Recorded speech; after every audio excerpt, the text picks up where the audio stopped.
There is a quiet addiction that destroys more leaders than incompetence ever could.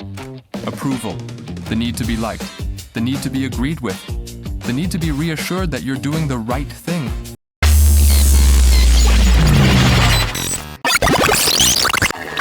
Most people are raised to believe that consensus equals wisdom and kindness equals strength.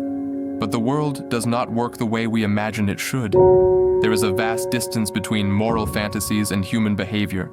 And those who refuse to see that distance, who lead based on how people ought to behave instead of how they actually behave, eventually lose everything.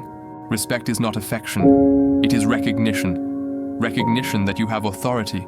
Recognition that you can enforce decisions. Recognition that you cannot be ignored. Weak leaders chase approval. Strong leaders build gravity.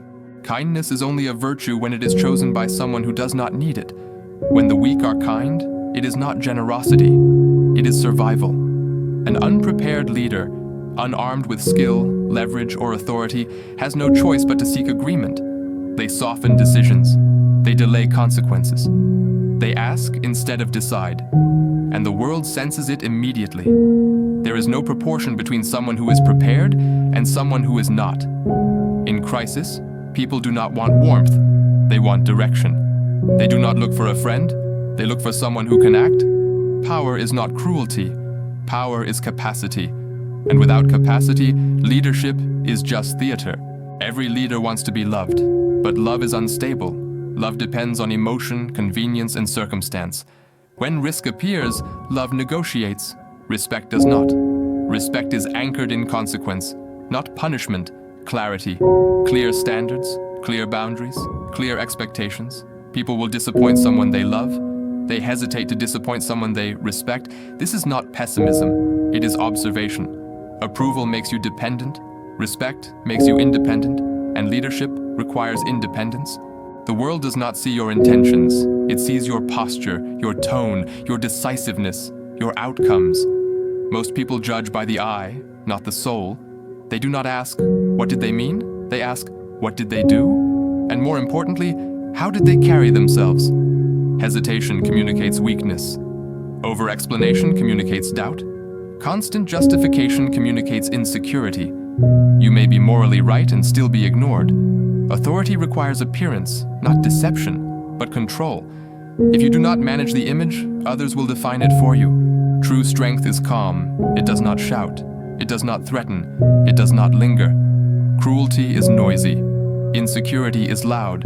Strong leaders act once, cleanly, and then move on. They do not drag consequences across time. They do not punish emotionally. They do not explain endlessly. This precision is what creates trust. People fear chaos more than firmness. A single decisive action restores more order than months of appeasement. You cannot command others if you cannot command yourself. Emotion makes leaders reactive. Reaction makes them predictable. Predictability makes them manipulable. Discipline creates distance between impulse and action.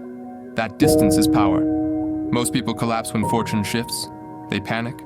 They chase validation. They explain themselves into irrelevance. The disciplined leader remains still. They prepared during calm times. They built defenses before the flood. When pressure comes, they do not disappear. They rise. Weak leaders talk, they explain, they justify, they persuade. Strong leaders execute. Action does what words never can, it ends debate. The moment you explain your authority, you place it on trial. Results do not argue, they simply stand there. The world forgives almost anything except failure. Those who deliver are allowed silence. Those who talk invite doubt. Authority is not granted, it is taken. Through consistent execution. Weak leaders surround themselves with agreement. They listen to applause, they chase praise, they fear isolation, but flattery corrupts judgment.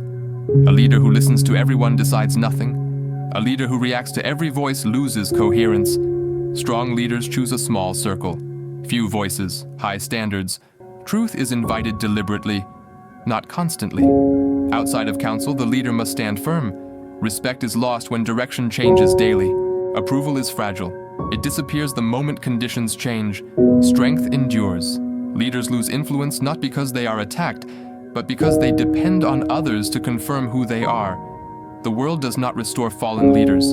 It replaces them. Your only reliable defense is self-command, discipline, preparation, execution. Stop chasing approval. Stop asking permission. Stop explaining your authority. Become solid. When you do, respect follows naturally, quietly, inevitably. The old Roman valor is not dead. It is waiting for those who no longer need to be liked.